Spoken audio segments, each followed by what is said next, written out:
Hello everyone, welcome to this channel. I am CS Ritu. आज का video है Vedanta Limited पर। वेदांता लिमिटेड ने रिसेंटली अपने डी मर्जर को लेकर एक अनाउंसमेंट किया है। इसी अनाउंसमेंट के बारे में जानेंगे हम आज के इस वीडियो में। शॉर्ट में अगर इस अनाउंसमेंट को मैं समराइज करूं तो वेदांता का डी मर्जर एक्सटेंड हो गया है। कंपनी ने एक टाइमलाइन बताई है, ये कंफर्म न्यूज है। कंपनी ने इसका इंटीमेशन स्टॉक एक्सचेंजेस को भी दे दिया है। ये कंफर्म न्यूज है कि वेदांता लिमिटेड का डी मर्जर एक्सटेंड हो गया है। क्या रिवाइज डेट वेदांता लिमिटेड ने बताई है, क्या अपडेट आया है कंपनी की तरफ से, कल ही ये अपडेट आया है, इसके बारे में जानेंगे हम आज के इस वीडियो में। सो बिना किसी देरी के वीडियो को स्टार्ट करते हैं। स्टार्ट करने से पहले ये क्लियर डिस्क्लेमर हम देना चाहेंगे, ये कोई भी रिकमेंडेशन नहीं है स्टॉक में इन्वेस्ट करने के लिए। कोई भी इन्वेस्टमेंट अगर आप किसी भी स्टॉक में करना चाहते हैं तो अपने सभी रजिस्टर्ड एडवाइजर से कंसल्ट जरूर करें। वेदांता का जो प्रपोज डी मर्जर है उसका स्ट्रक्चर करंटली इस तरीके से है कि Vedanta 4 new independent entities create करेगी। इस डी मर्जर के बाद 4 न्यू कंपनीज को वेदांता लिमिटेड डी मर्ज करेगी। ये कंपनी है Vedanta aluminium, Vedanta oil and gas, Vedanta power, Vedanta steel and ferrous. In 3 company के लिए, जो कि है Vedanta aluminium, Vedanta oil and gas, Vedanta steel and ferrous, company के शेयर होल्डर्स, क्रेडिटर्स ने अपना अप्रूवल दे दिया है डी मर्जर के लिए। और अब इनके लिए फाइनल ऑर्डर आना है national company law tribunal Mumbai का। वेदांता पावर की बात करें तो यहाँ पर रिजेक्शन का ऑर्डर आ गया था डी मर्जर के लिए। एनसीएलटी मुंबई ने वेदांता पावर के डी मर्जर को रिजेक्ट कर दिया था। ऐसा क्यों हुआ था, क्यों रिजेक्शन एनसीएलटी मुंबई ने किया है, इस पर मैंने एक डिटेल्ड वीडियो बनाया था। उसको अगर आप देखना चाहते हैं तो उसका लिंक आपको इस वीडियो के डिस्क्रिप्शन में मिल जाएगा। एनसीएलटी का ये ऑर्डर तलवंदी साबो पावर लिमिटेड के डी मर्जर को रिजेक्ट करने का 4 मार्च 2025 को आया था, जिसमें कि एनसीएलटी मुंबई ने तलवंदी साबो पावर लिमिटेड के कंपनी स्कीम एप्लीकेशन को डी मर्जर की रिजेक्ट कर दिया है। वेदांता के डी मर्जर के लिए एनसीएलटी के साथ 2 एप्लीकेशंस फाइल की गई हैं। पहली एप्लीकेशन फाइल की गई है रिजल्टिंग कंपनी 1, रिजल्टिंग कंपनी 3 और रिजल्टिंग कंपनी 4 के लिए, जिसके लिए कंपनी के शेयर होल्डर्स ने अप्रूवल भी दे दिया है। एनसीएलटी का फाइनल ऑर्डर आना रहता है। एंड बात करें टीएसपीएल यानी कि तलवंदी साबो पावर लिमिटेड, वेदांता के पावर बिजनेस की,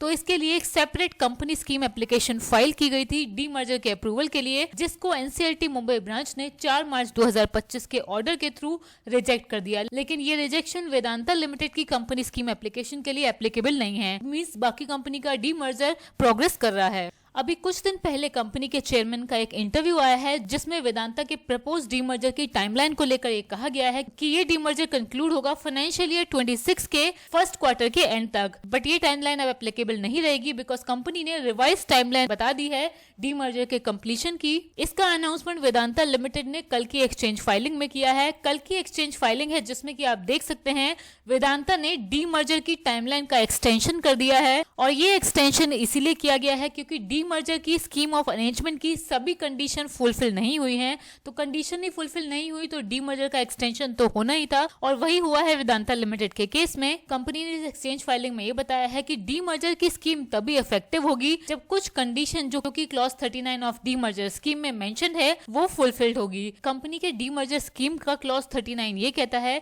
कि अगर कोई ऐसा इवेंट हो जाता है कि कंपनी डी मर्जर की कंडीशंस को मीट नहीं कर पाती है बाय 31 मार्च 2025 या कोई लेटर डेट जो बोर्ड डिसाइड करे और उस पे एग्री करे, किसी भी रीजन की वजह से अगर ये स्कीम इम्प्लीमेंट नहीं हो पाती है तो वेदांता लिमिटेड और इन चारों कंपनीज जो कि डीमर्ज होंगी उनके बोर्ड ऑफ डायरेक्टर इस क्लॉज में सेट आउट कंडीशंस को वेव कर सकते हैं, जितना कि लॉ के हिसाब से एप्लीकेबल है उस टाइम तक। ये लीगल लैंग्वेज है। सिंपल टर्म्स में अगर आपको बताएं, स्कीम की कंडीशंस को मीट करने के लिए कंपनी को बहुत सारे अप्रूवल्स चाहिए होंगे। एनसीएलटी ट्रिब्यूनल का भी अप्रूवल चाहिए होगा, गवर्नमेंट अथॉरिटी से भी अप्रूवल चाहिए होंगे। तो वो जब तक कंप्लीट नहीं हो जाते तब तक कंपनी का बोर्ड और रिजल्टिंग कंपनी के बोर्ड डी मर्जर की स्कीम के क्लॉज 39(7) के हिसाब से डी मर्जर की टाइमलाइन को एक्सटेंड कर रहे हैं। पहले ये टाइमलाइन मेंशन थी कि ये सभी कंडीशंस फुलफिल हो जाएंगी टिल 31 मार्च 2025। अब इन कंडीशंस को फुलफिल करने के लिए कंपनी ने टाइमलाइन एक्सटेंड कर दी है और अब रिवाइज टाइम है 30 सितंबर 2025। तो जो भी लोग ये जानना चाहते हैं वेदांता के डी मर्जर पर लेटेस्ट अपडेट क्या है, तो अभी के लिए अपडेट यही है कि वेदांता का बिजनेस डी मर्जर एक्सटेंड हो गया है 30 सितंबर 2025 तक। एक्सपेक्टेड है, अब ये एक्सपेक्टेड डेट कंपनी ने दी है कि 30 सितंबर 2025 तक कंपनी का डी मर्जर हो जाएगा। करंटली ये डी मर्जर किस प्रोसेस में है, तो करंटली 3 कंपनियां Vedanta aluminium, Vedanta oil and gas और वेदांता स्टील एंड फेरस के लिए एनसीएलटी का फाइनल ऑर्डर आना है। इन तीनों कंपनीज के डीमर्जर को अप्रूव करने के लिए, वो एक्सपेक्टेड है अप्रैल मंथ में या मई फर्स्ट वीक तक आ जाएगा, जैसा कि कंपनी के चेयरमैन ने एक रीसेंट इंटरव्यू में बताया है कि कंपनी के डीमर्जर को अप्रूवल मिल जाएगा आने वाले 4 से 6 हफ्तों में। और बात करें बाकी कंपनी की, चौथी कंपनी जो डीमर्ज होनी है तलवंदी साबो पावर लिमिटेड यानी कि वेदांता का पावर बिजनेस, तो उसका demerger as I already told reject हो गया है। अभी के लिए कंपनी अपील करेगी इस ऑर्डर के अगेंस्ट में जो कि एनसीएलटी ने पास किया है। उसके बाद ही तलवंदी साबो पावर लिमिटेड के डीमर्जर से रिलेटेड कोई और अपडेट आएगा। सो मंडे के सेशन में इस न्यूज की वजह से कि डीमर्जर एक्सटेंड हो गया है, स्टॉक बहुत फोकस में रहेगा। आज की वीडियो में इतना ही। Thank you.